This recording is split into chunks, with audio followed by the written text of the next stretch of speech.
This is A30 here back today with another How to Play. Today we're looking at how to play a bit of a more standard game. Let me slide this over. This is a Portuguese trick-taking game called Sueca, which is very common, very popular in Portugal and Portuguese-speaking nations like Brazil and Angola. There are some variations from place to place, perhaps, and there's other games like Bisca, which is a Portuguese version of Briscola, which is an Italian game, which also has some similarities to this. Um, in this game, traditionally it's four players playing in partnerships, and you're going to be trying to capture cards that are worth points. And if you and your partner achieve more than 61 points in a round, more than 60 points, so 61 and up, you will get 1 game point. If you and your partner happen to get 91 points or more, you will gain 2 game points. Whoever gets to 4 game points first wins outright. If you should happen to win every single trick in one hand, you win the entire game. You win all 4 game points automatically. Needless to say, that's going to be pretty hard and pretty rare. So, the rankings. First of all, as I mentioned, in this game, you're going to be using a 40-card deck. It's traditionally played with a 40-card Spanish or Italian deck. However, in my experience, we've always just played it with a traditional poker deck. And you just remove all these the 8s, the 9s, and the 10s. You're going to remove all these cards, 8s, 9s, and 10s, put them aside. And the rankings are going to be as follows with a 40-card deck. Ace will always be high, and it is worth 11 points if you capture it. A 7 is the second highest, not the king, and it's worth 10 points. Next is the king, which is worth 4 points. The jack, which is worth 3 points, and the queen, which is worth 2 points. Now, if you want to make things a little bit easier, you can reverse the queen and the jack to a more familiar, traditional style. Most people are familiar with the queen beating the jack, so you can do it that way if you want. I'm not going to do that. We're going to say that the guys are better than the queen. I should mention that Sueca is Portuguese for Swedish female. How it got that name, I have no idea. On top of that, you're going to have the 6 through 2. That's going to be underneath the queen, and they are worth 0 points. So let's shuffle this up, and I will show you how to play. Now, it's considered a deaf, dumb person's game where you cannot talk with each other or with your partners, and you cannot, throw out hand signals, let them know what you have. However, in casual play, you just have fun with it, and you can make comments and stuff like that, and you can even agree with your partner on certain signals you can give each other if you want. So it's a trick-taking game where you're going to be trying to win tricks to win those point cards, the ace, the 7, king, the jack, and the queen. Yeah, put these aside.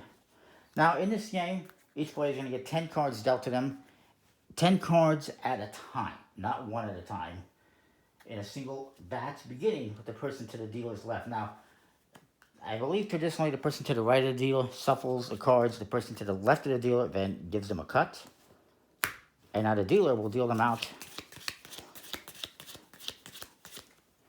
to the right.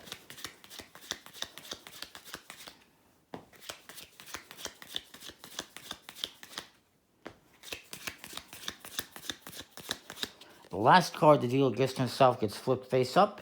That becomes the trump suit for the round, or trump as we say in Portuguese. It's the rei, the king. Queen is the sotas, at least in my circle, my family. I believe it's called damas traditionally. And the jack is the cavallo. In case you're wondering. The 7s, by the way, are known as the biscas. And obviously you want to try to win 7s. You want to try to win kings. So the person to the left of the dealer who cut the cards gets to start. They get the lead. And they're going to play well, they're going to play the highest card, the Ace of Hearts. It comes around to this player, my partner, so me and this player are going to be partners. These two guys are going to be partners. Partners sit across from each other. My partner's just going to get rid of a low, valueless card. And you know what? I'm going to put these cards face up so there's no issues. Everyone can see. You can see what everyone has, basically, more or less. I'll put this into view here the best that I can. And this guy's going to look at his hands. Well, you know, he's going to play the 5. And he does have the 7 of hearts, the beast though. And then it comes to me. And I'm just going to play, well, I only have 1 heart. You have to follow suit. So I have to play the Jack of Hearts. Highest card, the leads of the suit led, will win the trick. So this guy wins the trick with the Ace of Hearts. I'll put this face down. And he will lead the next trick. Maybe he plays the King of Hearts. My partner will play 4. That's all he has. This guy will play the 7, which actually beats the king. And I don't have anything. So I'm going to play a card of the suit led. I'm going to play the 2 of diamonds. And I'm going to take this trick. The highest card of the suit led will always win a trick. However, if a trump card is played, the highest trump card played wins a trick. So I get to win that one. And I'm going to, well, I'm going to play the King of Spades. This guy doesn't have an ace, but he will play the Jack. My partner decides to play the ace. And this guy plays just a 6. So my partner wins the trick. He's going to lead. Let's say he plays the 7 of spades, which is the 2nd highest in this suit. So it comes to this player. He says, I'm just going to play this. I'm going to play a 5. And this guy doesn't have any. So he's actually going to trump that. And he's going to win that 7 of spades. And now he's going to lead, let's say, the Jack of diamonds. My partner will play his Ace of diamonds. This is actually the trump suit, but you can still play it. You cannot, however, lead the trump suit in the first round, to my knowledge. And I'm just going to play this card. My partner wins that. And I'll play his face down. And he's going to lead with another diamond. This guy cannot beat that. He's just going to get rid of a small card. I will play this. And this guy has no choice but to play that. The 7, of course, the 2nd ranking will win that. My partner will lead again. We'll just go through this round quickly. He plays the king. This guy will, well, he'll beat it with the 7. Why not? He'll play this, and this guy plays this. And then this guy leads again. He's going to play the 8 of clubs. I will play a 6. This guy doesn't have anything, so he's just going to dump a card. And my partner plays that. He'll lead the queen. I don't have any spades, so I'm just going to trump it. This guy's just going to play whatever, and this guy follows suit. So I win that one. And then I'm going to lead. Queen of clubs. This guy has to play a Queen of hearts, and highest card of the suit led wins. So now, me and my partner are going to combine our cards for scoring purposes, and these two will do the same thing. Now, you can see I have quite a few cards. We have won this one just by looking. I can tell just by looking at that. Because they don't have very many cards. Now, the easiest way to score this is whoever has the least amount of cards will score their hand. And then you just do a little simple math, really.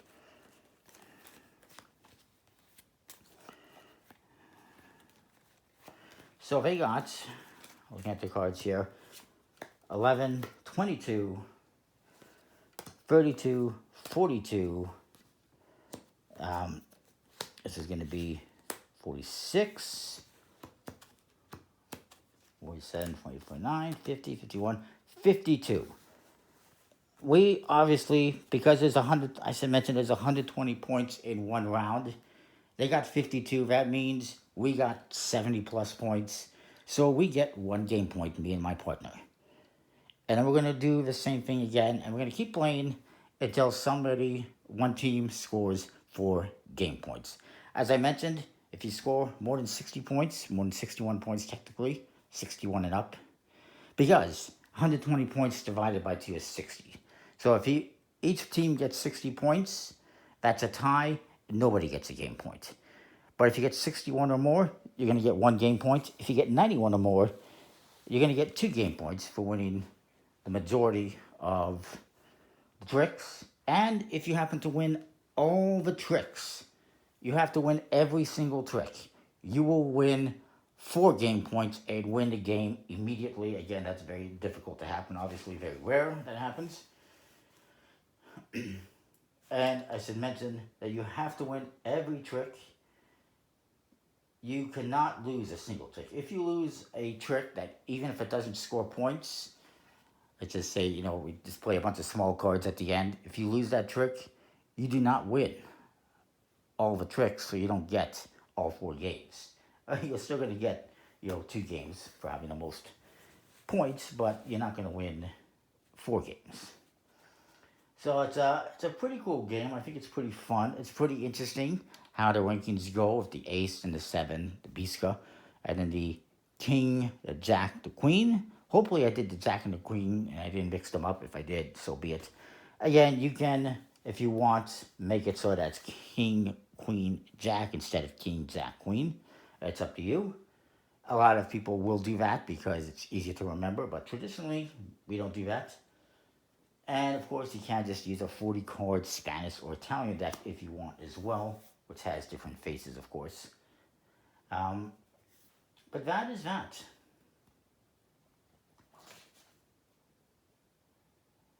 The first deal is chosen at random.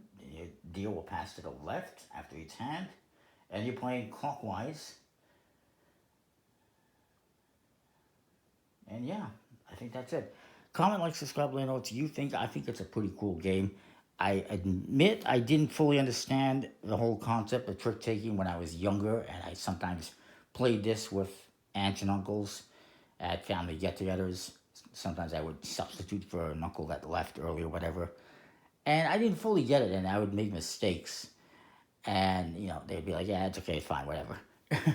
But now I understand trick taking, and so I like this one even better. So that is Sueca.